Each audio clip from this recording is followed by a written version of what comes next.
College football on Saturday. The Wake Forest Demon Deacons are going to be hosting the undefeated Florida State Seminoles. Man, is they still undefeated? Florida State 7-0, 2-0 on the road against a Wake Forest team that's won 3 out of 4 at home this season. For Florida State, of course. Hey, the games are fun, the games are exciting, and well, you know what? They got it done against Duke. It was tough. Now the Duke quarterback did leave the game. It was just a 20-17 game when the Duke quarterback went out. Florida State went on to win 38-20 for uh, another cover, two big covers in a row. But you know what? On the road, they played BC earlier this season in their first road game. Remember that one? 31-29. Florida State, and they were a 27.5 point favorite in that one in the complacency game of the early part of the season. Now, granted, that was just the third game, but it was their first road game. It was a conference game. They came back and beat Clemson the next week. Remember, it's just a 1 point favorite. Looking back at it now, probably should have been a bigger favorite. But one thing about this series, you guys, uh, last 8 meetings, 8-0 to the under. 8 straight meetings to the under in this series, and that's got to say something, right? Because, well, okay, maybe Florida State, they've been better. They're better this year than those past teams, but still think Florida State. Wake Forest hasn't been much different, right? Wake Forest has kind of been the same. So, but last year just 52 points. It went under, but it was under 67. The previous year and 49. They didn't meet in the pandemic year. The previous meeting 42. The previous meeting 45. Or 55. So even though some of those numbers, two of those numbers were close or over this number, but still 8 straight unders in the series between these two teams, and I don't know if I can get away from that. The total's already gone down. We were on the opening line show yesterday. It opened 55 and a half. It's already down to 53. I'm going to look to see. Maybe it's no. These lines are from last night, so at least let me have a current line or a live line here. I'll look at the odds screen too, but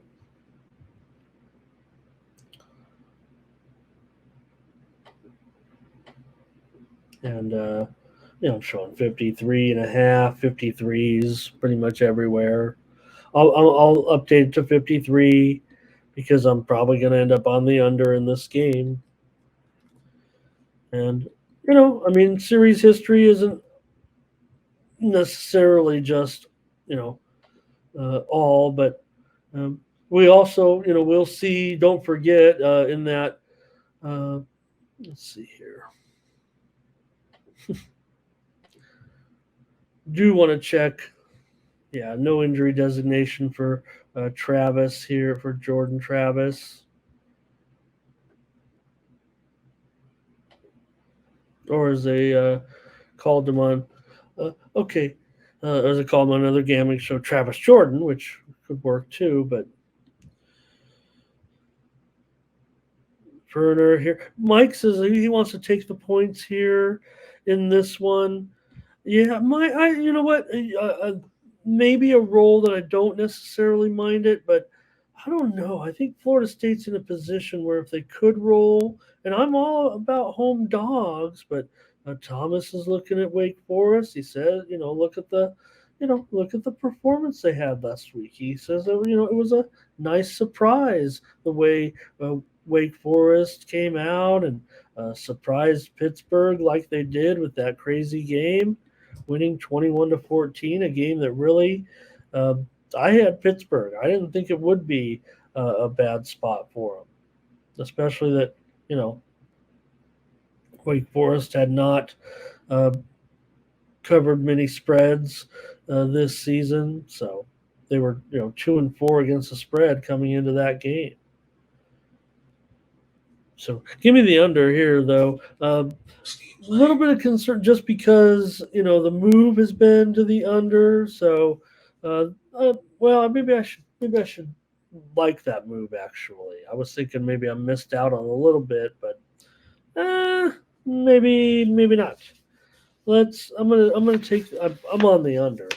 A few more key trends that I liked in the game were uh, Wake Forest 5-16-2 to the under. 16 of their last 23 with a couple of pushes under for Wake Forest. And in conference also, this last two seasons, the conference games a little bit for Wake Forest are right there under as well. Florida State's going over. There's no doubt about that of late, especially as a favorite. Thank you, Fernando. And you guys, look, if you guys are trusting Wake Forest, right? Or I'm not saying you guys are, but some of you are liking Wake Forest. You don't necessarily, even though Wake Forest has been explosive, you think that at least Wake Forest comes in with a little bit of defense, right? I would think that if they're going to get this number, it's because Florida State has not have. You wouldn't expect Wake Forest, right, to come out with, their offense. Oh, Solo's going over. Oh no. Thanks, Mike. 5-17-2 to the under. Yes. Yep. Or no, is that what I said? Did I say it right? Oh, I said 16. You got it 17. No problem. Yeah. Yeah. And a lot of sometimes, when we say these trends, right? If it's generally, because sometimes maybe one guy leaves off a game or one's a push or whatever, but you got it. If you got 5-17, that's it. Good enough. Werner says, look at these big spreads. So I would think if you think that Wake is staying in there, right? Isn't it because, let's see, Florida State. Also, so we said the BC. Now that was 60 points. BC scored 29. So I'm trying to caution myself here. But the Syracuse game that Florida State won as a 20-point favorite was 41-3. Now the Duke game was 38-20. That Duke has a little bit of, they'd have a better offense than Wake. So let me take it now. Before I talk. Oh gosh, before I talk myself out of it, because Mike's got it going over here, and the market move.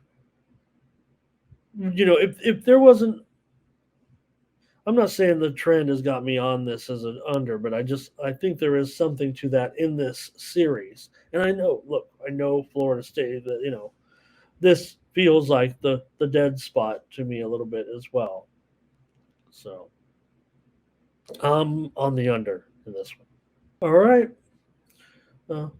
West Virginia is going to take on Central Florida here in this one. And Central Florida is a favorite by 7. And the total here is currently at 60. I'm showing actually a 59.5 here now at some books. And this one opened, it opened as low as 57.5 actually, and has gone up here with this matchup between West Virginia and Central Florida. West Virginia comes in with a 4-3 record, 1-2 on the road. Central Florida 3-4, 1-2 at home.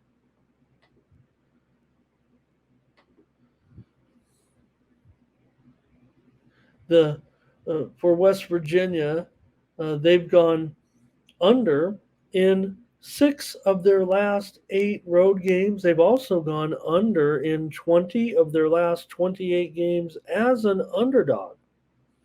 UCF right now in a little bit of a funk spread wise. They've failed to cover now in 8 of their last 11, and here they've got to lay some points to West Virginia.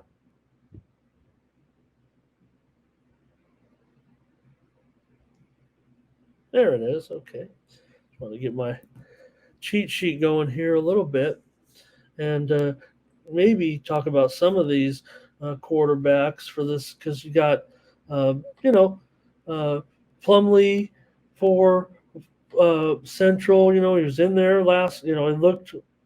You know, he was. It looked back to me in that last game. So I, certainly think that's part of the equation here as far as Central Florida being. Not that McLean wasn't doing okay. I mean, McLean uh, actually has more yards per attempt than Plumlee, and Plumlee has 4 interceptions already so far. Solo's going over. Thomas says he's going to be on Central here in this one. Man, I just think of these West Virginia game, that maybe. Hi, Chad. Great. Thank you for your play tomorrow in NBA. Appreciate it. I wish there were more games tomorrow than just 2, but I get it.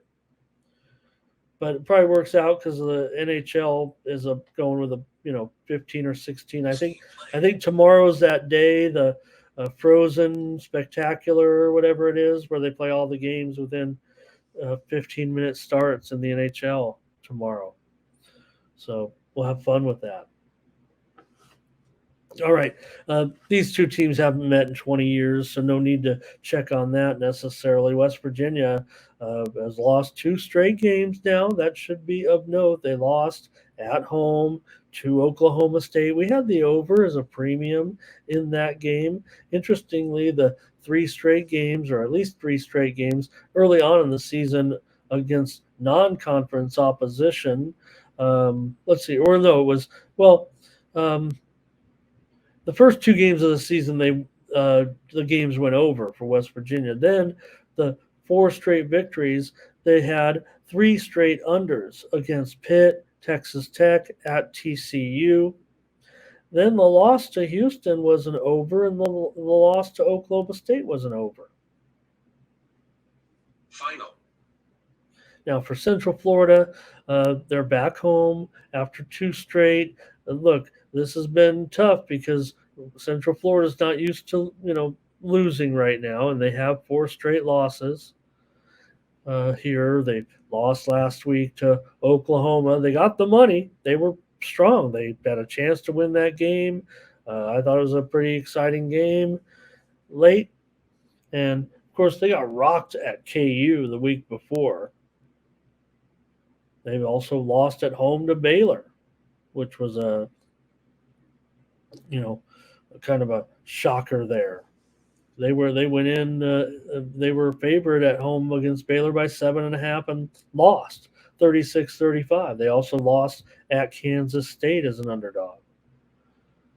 So it's been a little bit rough here for Central Florida to come, to have this type of record. They've had inconsistency at quarterback. I'm going to take the under, of course, in this one. At 60 now. It opened 57.5. And like I said, West Virginia on the road, offense probably doesn't produce as much, it feels like to me, especially in the underdog role. I'm going to have to take the under here with West Virginia and Central Florida. The Oklahoma Sooners going to take on Kansas in a good matchup here. I'm not worried about a 10-point spread. This should be a pretty good game. I'm not saying that putting my judgment in here. Let me see. Do I have the time wrong on this game? This game get moved up? I thought this was a noon start. I think it is. I don't think this has been moved. I got this at noon Eastern, 9 Pacific. I show one book here at 10 a.m. I don't think they know what they're doing. All right. In this one, with Oklahoma and Kansas, it opened Oklahoma 10 and still Oklahoma 10. Yeah, 10 I see a 10.5 out there right now at one pretty sharp offshore book, but I showed it also go up to as high as 11.5 here in this one. And look, Oklahoma, this is a good matchup, man. And don't forget, I mean, Kansas is, yeah, uh, it's almost funny to think that Kansas, with a 5-2 record, did you think of them maybe as a little bit of an underachiever? I only say that because they have a 3-4 spread record, and maybe I've been on them at the wrong time on the road, but at home they're undefeated. Uh, you know, look, Oklahoma usually can take care of Kansas in this series, and Oklahoma's been on a spread roll right now with a 7-2 mark in their last, or no, 7-1 actually in their last 8 games against the spread for OU. They're 6-1 against the spread so far this season. That's one of the best spread records in the country. It might be the. I want to say who's a. I think there is an undefeated spread team. You got. Oh, I should know that. Anyways, Oklahoma 7-1 against the spread, but you're going up against KU 8-2-1 against the spread at home. Probably laying two. This is Kansas, man. They've got. Uh, they're extremely competent these days. If you haven't heard, um, like I said, KU, those are some uh, pretty pretty good numbers of late. I mean, they've definitely now look. There's nothing wrong with Dylan Gabriel either. He's a Heisman Trophy candidate with 2,100 yards now, 19 touchdowns, 3 interceptions. But remember, I'm not saying it's been an easy schedule at all. They didn't cover in that game against UCF, and it was a thriller. It was a struggle just to win. But they got the money against Texas. Remember, they beat Iowa State by 30 as a 20-point favorite. They drubbed Cincinnati. Barely got the money. Doesn't matter. Oklahoma got the money. They walloped Tulsa and they beat SMU and covered the spread by half a point. Yeah, the 3 of these games they barely covered the spread. I think 2 or 3 of them here, but Kansas uh, at home they covered. They beat you. They beat UCF at home. Now I don't think you can do. There are other comparable teams you could play the compare the game all the time here, but Kansas did beat UCF 51-22 at home, while Oklahoma beat UCF 31-29 at home. Obviously, it's not a reflection. I mean, remember, Oklahoma is the team right now that's coming in here undefeated. But this feels like a Kansas spot to me. It feels like Kansas will stay in there against Oklahoma. This has been a great situation. I agree with Mike here. See, Thomas is no brainer Oklahoma,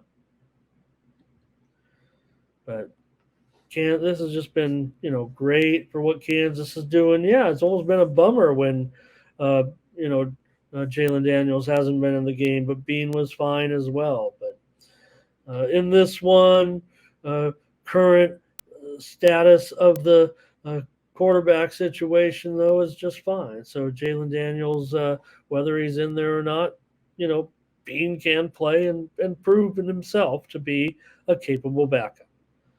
Daniels is questionable for the game, and the line will probably move if Daniels is out. Maybe it will go, but I don't think it'll move that much if he is ruled out because Bean has been statistically, I believe. Let me take a look. I think he's been just as capable here. In fact, Bean, well, Daniels 70, a little bit of a difference here. Daniels 75%, Bean just 65%, but both quarterbacks 9.5 yards per attempt. And the two guys are combined 14 touchdowns and 3 interceptions. Similar stats in that, just Daniels more accurate. So I'm going to be on Kansas. rock chalk football, believe it or not.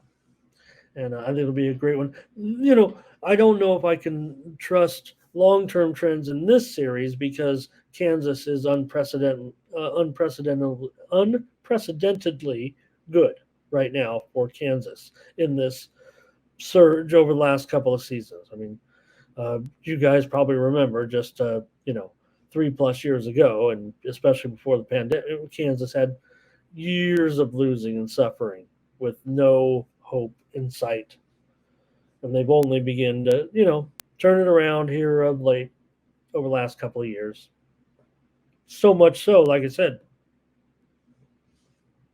that they're uh, 8-2-1 against the spread, last 11 at home. Should note also Kansas 24-8-1 to the over as an underdog. Now that goes back a ways where some of those where they were getting blown out underdog type of thing.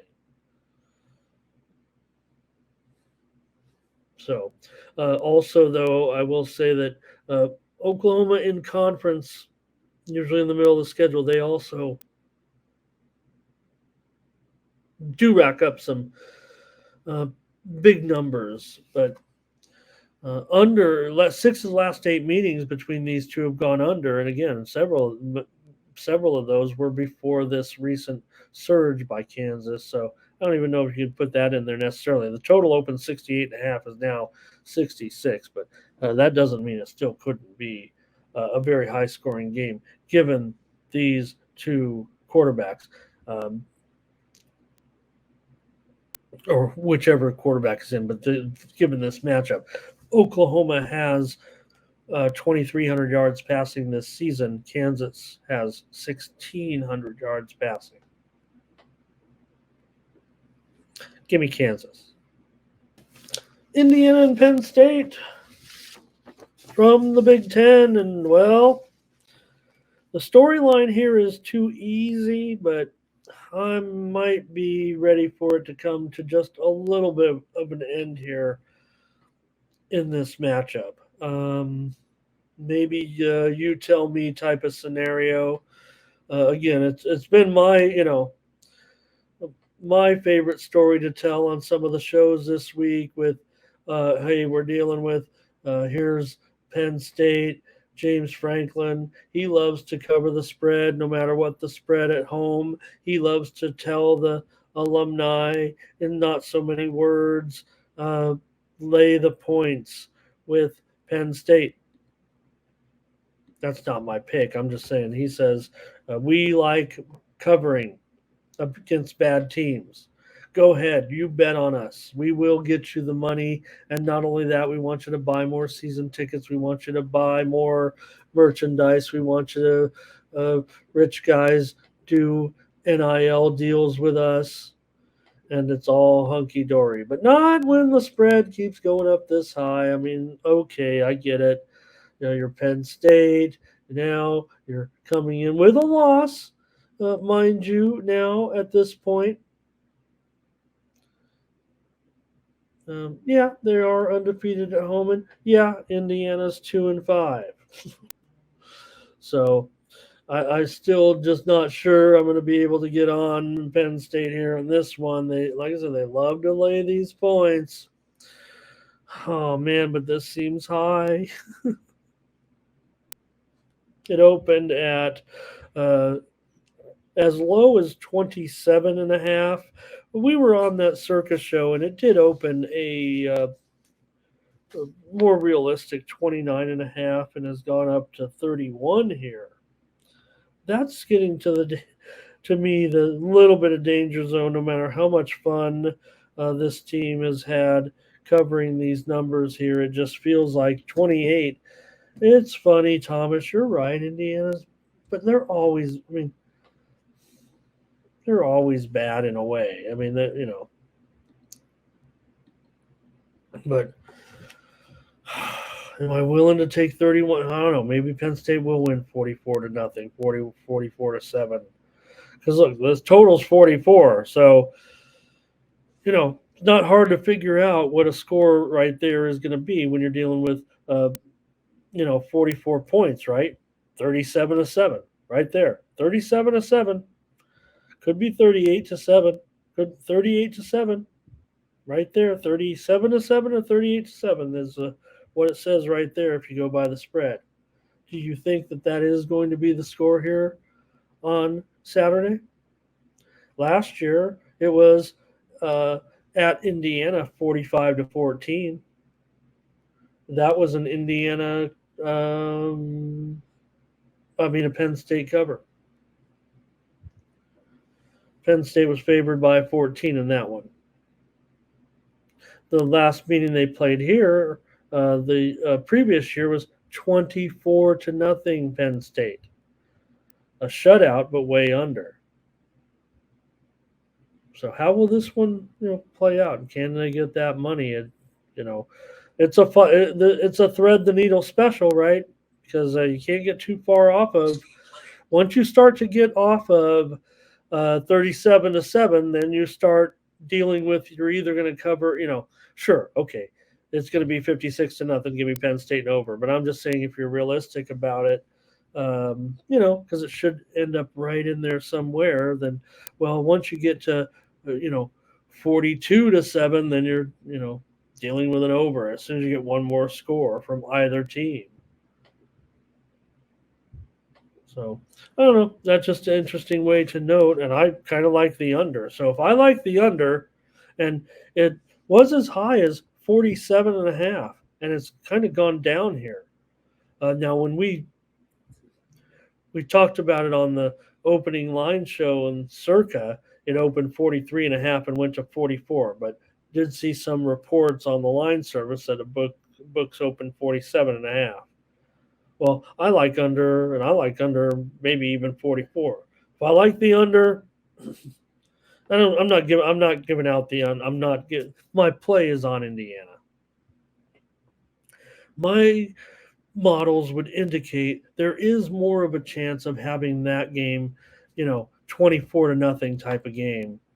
And that would be a big time under, but um, maybe let's see. If I'm saying 37-7, maybe it'll be 31-7. And Indiana gets some money, and it still stays under. Like I said, Penn State, they are making a habit right now of covering these big spreads, and it's kind of become a recurring joke. I'm not the first one to use let's go ahead and beat the NIL. Might be a shutout.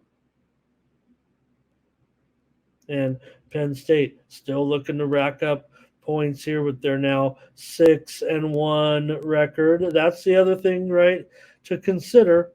In this game is coming off the loss, and we took Ohio State, and it wasn't easy. It was probably a little too low scoring, too close for comfort. Now, Penn State against Iowa at home, that might be the most comparable situation to this, but they still were only favored by 14 points over Iowa. They won that game 31-0, interestingly enough. Another maybe comparable game, they played West Virginia at home and favored by 21, and they, of course, covered that one as well, winning it 28-15. They covered 21 points in a 23-point victory. Penn State has covered 8 straight games at home now. They're also 19-7 against the spread in their last 26. But again, 8-0 at home, covering every number every single time right now. And Indiana, they're not getting numbers at all. This is what makes this one tough for me because I'm going with Indiana.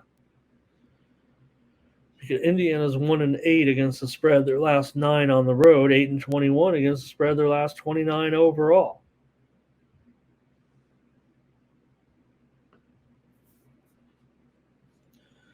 All right.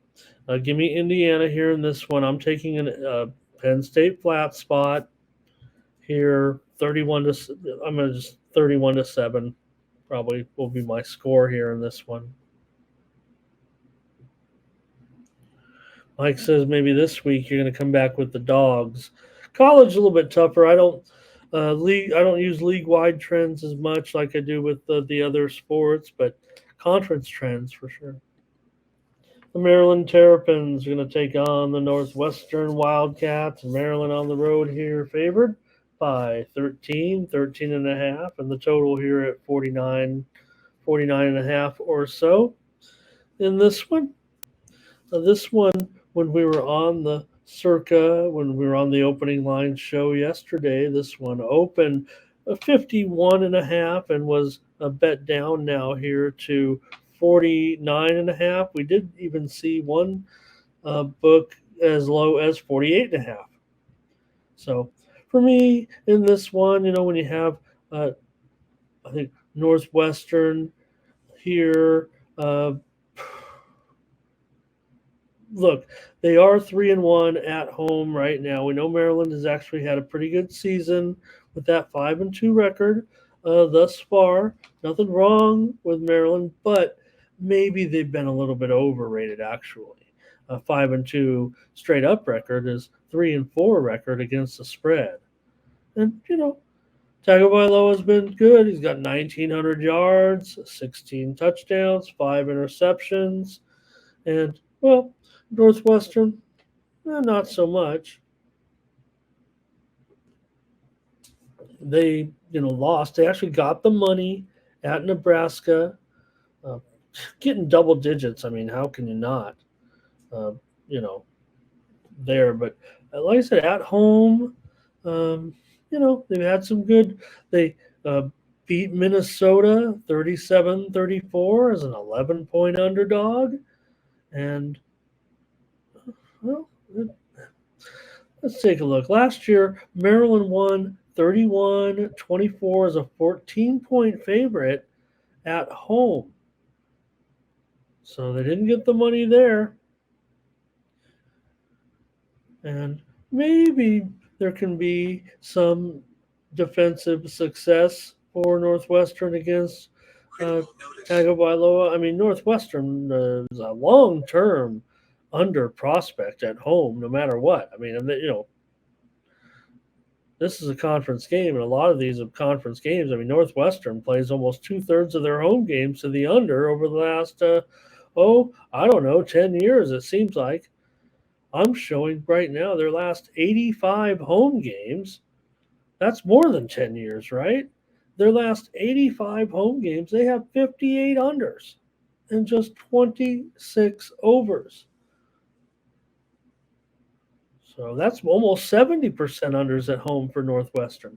And Maryland, you know, uh, some of these Big Ten conference games, really long term numbers for Maryland in conference, but they've been in.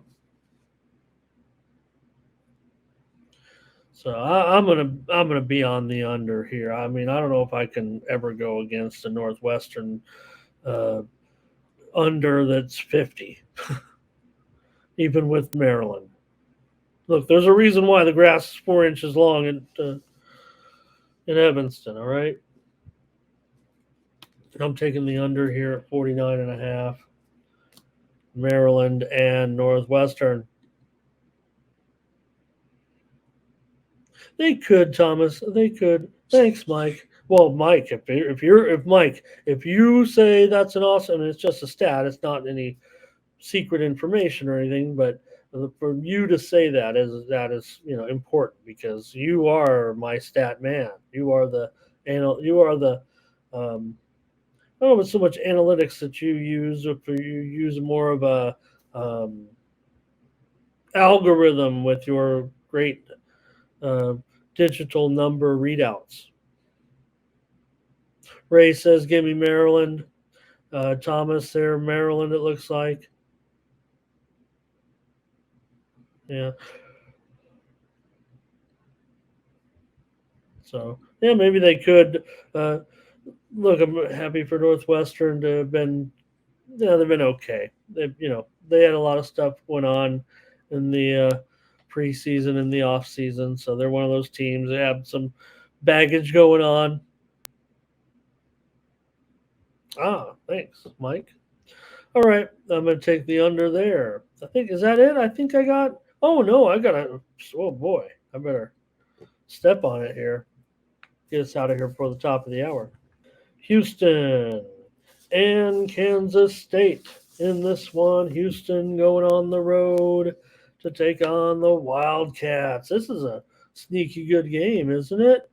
Houston coming in here. Yeah, they are 3-4 right now and 0-2 on the road, but obviously they played a pretty good game against Texas. Uh, just when you thought the rivalry was back on, and Texas, uh, they're like, hey, if Houston's going to play us tough, maybe we should get out of this conference and go to the SEC. Good luck. Good luck, Texas. I mean, I'm sure they'll be fine, but uh, for Houston, I wouldn't be too disappointed. They had a little decent run here with the win over the West Virginia, and then the cover there. They were getting 23.5 points in that game. They outpassed uh, Texas in that game for sure. Kansas State, they clobbered TCU. They won and covered easily at Texas Tech for a couple of good performances here for Kansas State of late. And, I know Kansas State, look, they get a lot of hubbub, if you will. Uh, they don't miss a beat with their coach now.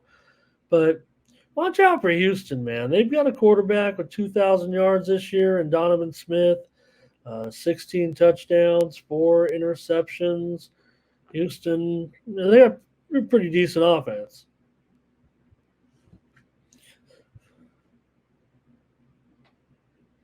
Let's see. Oh, first meeting ever between these two teams now with Houston here. At least they'll face Kansas State more frequently, right? Well, Mike. I like to be done though by 2 hours at least. For me, I'm going to be on Houston. I don't know if I can. Like I said, I think they've got a decent enough offense to hang in there. Look, the total's 60.5. It might not be enough. I think Houston probably can have some success. They've gone over in 21 of their last 28 road games, and 14 of their last 20 overall have gone over as well. Now, Kansas State, pretty solid under as a favorite, but I think Houston will continue to have their offensive success. Kansas State 9-3 against the spread in their last 12 games overall, and 7-1 against the spread last 8 in conference. But feels like almost too many points to me.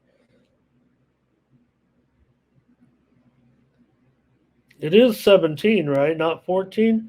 Okay, give them to me. Give me Houston here. We when we were on the Circa show, it opened 17 and a half, moved to 17.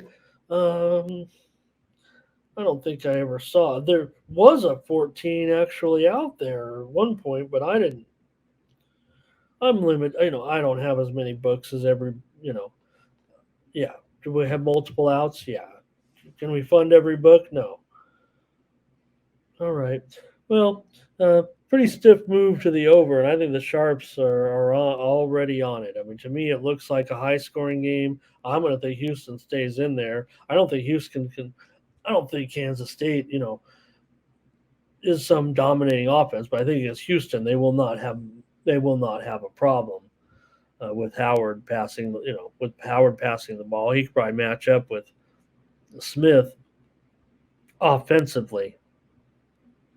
And look, Kansas State, good defense, but I think this Houston offense is good enough. Let's see, they put up 28 at Texas Tech.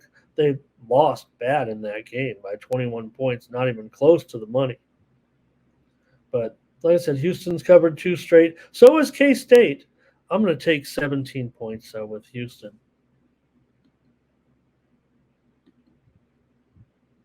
Ferner wants to hang in there with Houston. And again, I like the over. I'm not necessarily giving it out here, and I don't think it's going to be a premium at 60. But I would think if I've got Houston, I'm going to have the over. If it stays under, I'm probably going to lose. I'm probably going to lose both. I would think Houston will not have the offensive contribution to score. But I'm not. I'm not worried. To me, it's like K State get the lead. I'm not interested in the killer instinct of Kansas State. I think Houston, keeps if Kansas State's winning by 7, 10, even 14 or 17 points, Houston will find the wherewithal to continue to put some points on the board and threaten the cover, if not get it. And that's why I think I have them in this one. Okay, South Carolina and Texas A&M here. This one's interesting because this one got hit to the under, and I had already I already had the over in pocket from yesterday, so I'm a little bit disappointed here. I might be missing out on the best number. Let me check the old line tracking that I have on here for the game and see how bad it was because it came in while I was on the air here. I bet it last night. I bet uh, I bet the I bet the over at 54 and a half, and now, well, I'm probably going to update it, but I think I'm getting the worst of the number. Negative CLV Ramon Scott, maybe what you can call me here, 53 and a half now. That's a pretty significant move too. It's not terrible. So I'm not feeling that great about when I see a market move like that. But right now I'm on the uh, over there. But I'm not ready. I can't give it out now. I was ready to kind of give it out. Thomas, is it the lines or is it me? It gives you a headache. So I was looking to go over. I think in this one, but um, I'm going to back off that. I was thinking I was going to give that as my play, but right now I'm just sitting within pocket. If you want to, you know, wishy washy play, there it is. But for me, I think I know where I'm going with the game in general, and I think that's going to be with A&M, especially now.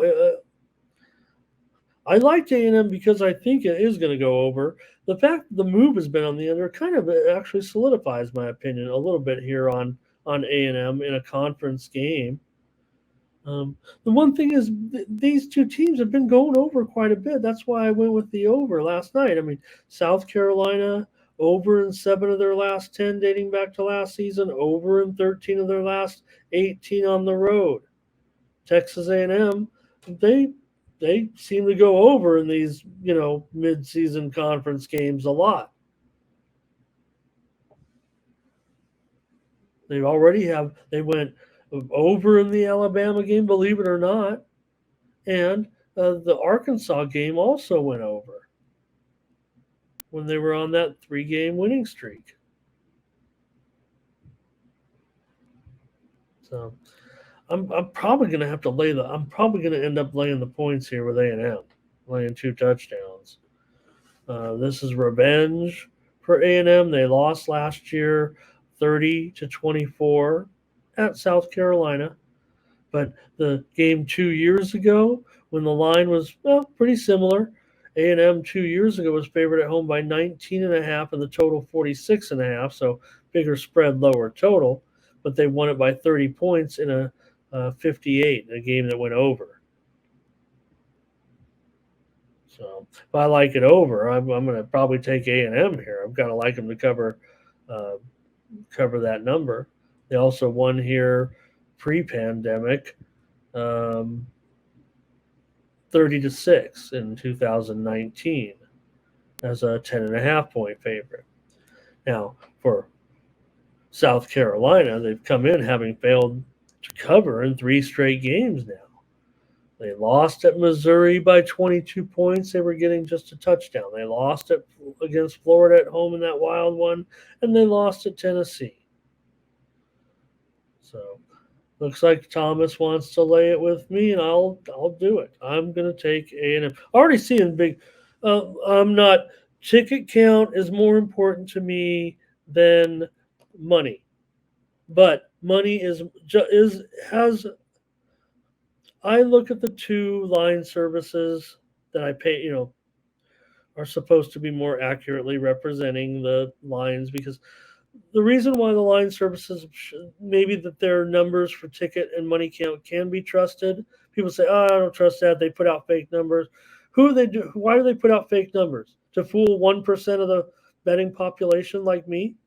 No, it's not that. What happens is they share the numbers because many of the books that contribute their data to the line services receives the information back in real time for free. This way, they can get out ahead of line moves when they start to happen industry wide. You don't want to be sitting there with a 3 when the game is moved to 4. So, what sports books do is say, we will share real time data with you, company Don Bondest, or uh, uh, uh, I'm trying to make up a funny name so I don't say the names of the companies, but there's two major line services. I have one over here. You guys see me looking back and forth all the time. I'm looking at the lines, right? So they share the data in order to receive real time data back. And it's kind of a trade off between the two. This is the way it's been explained to me. I'm not in these companies, I've never worked for one of these companies.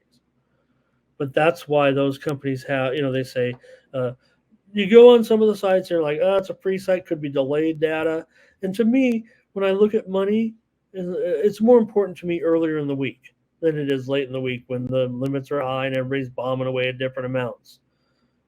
Here early in the week, the limits are considerably lower, max bets are greater. So when you see, and people who bet earlier are usually more sophisticated bettors. So I like money early on and ticket count late. I like ticket count overall. And people, the argument about ticket count is, hey, well, you can't trust ticket count because someone could walk up to the window and place that they want to do $1,000, so they do 10 $100 bets. Okay, like everybody's like, hey, I want to fool the book. So, there's sometimes a little bit of a problem like online where you got to put it in at 100 and let the line um, re um,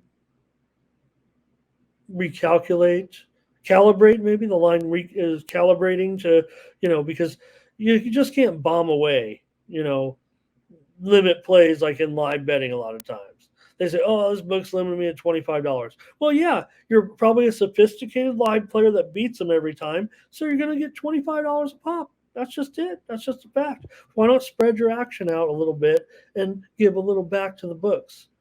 Um, you should just be able to do that in your own variance. Everyone's going to lose bets, but like I said, people say, "Oh, I got banned because I was betting over under K props and I won them all."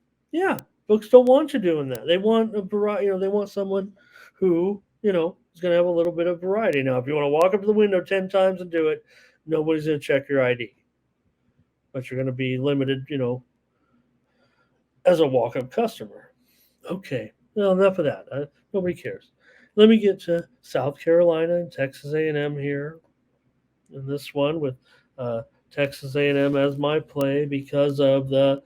I like the money. I like the early money count on this one. Quite frankly, I think that this looks pretty sharp to me. The line opened 13. It's now 14, and maybe even going up a little bit higher. Give me Texas A&M.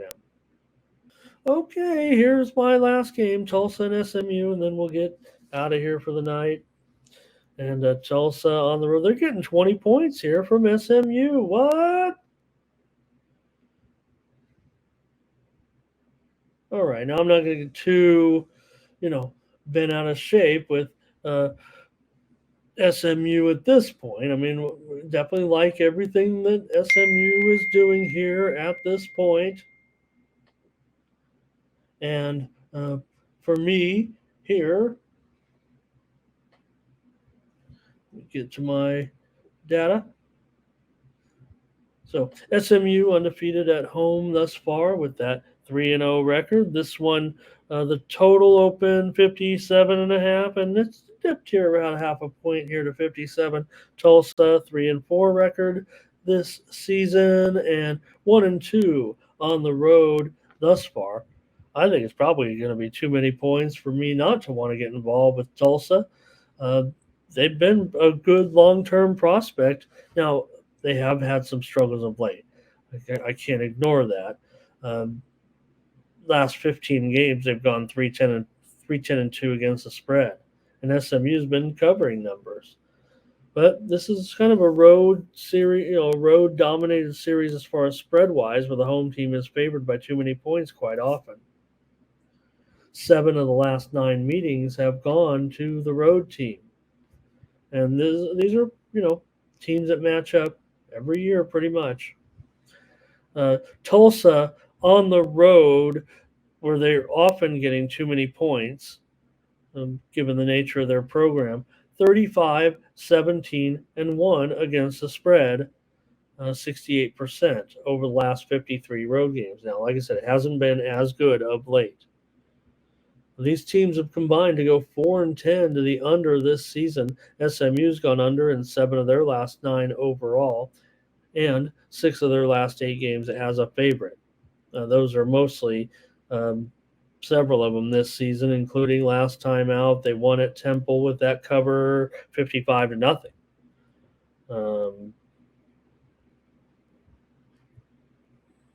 Somehow I wanted to take Temple in that one.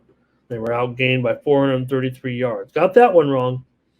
They also beat up on ECU 31-10 as a 12-point favorite. They covered against Charlotte for 3 straight covers right now. Or no, 2 straight covers. They didn't get the money actually in that game against Charlotte.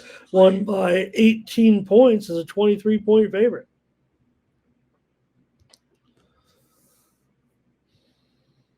So I'm going to end up on Tulsa here. I think they've failed 2 straight right now, so maybe a buy low spot here. Spread opened 17.5 or so, went down to 17 and is now up to 20. I'm interested in Tulsa here.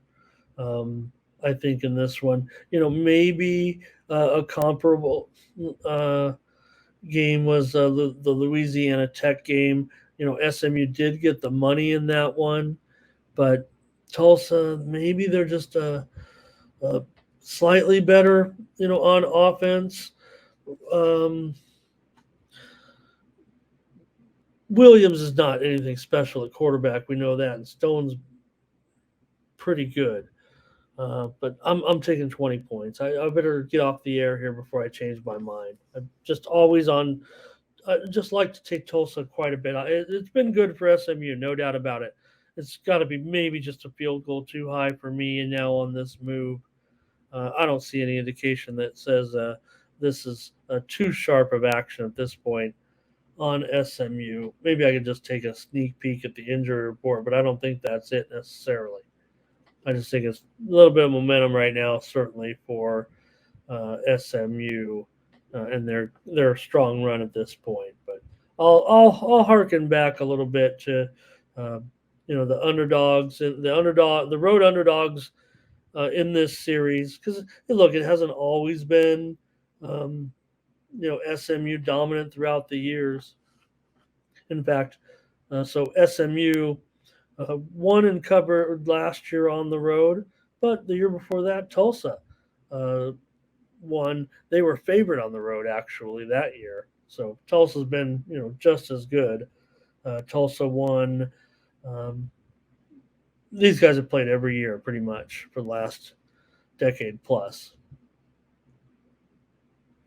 And like I said, if a frequent series where the road underdog has done very, very well in the series. So give me 20 points with Tulsa.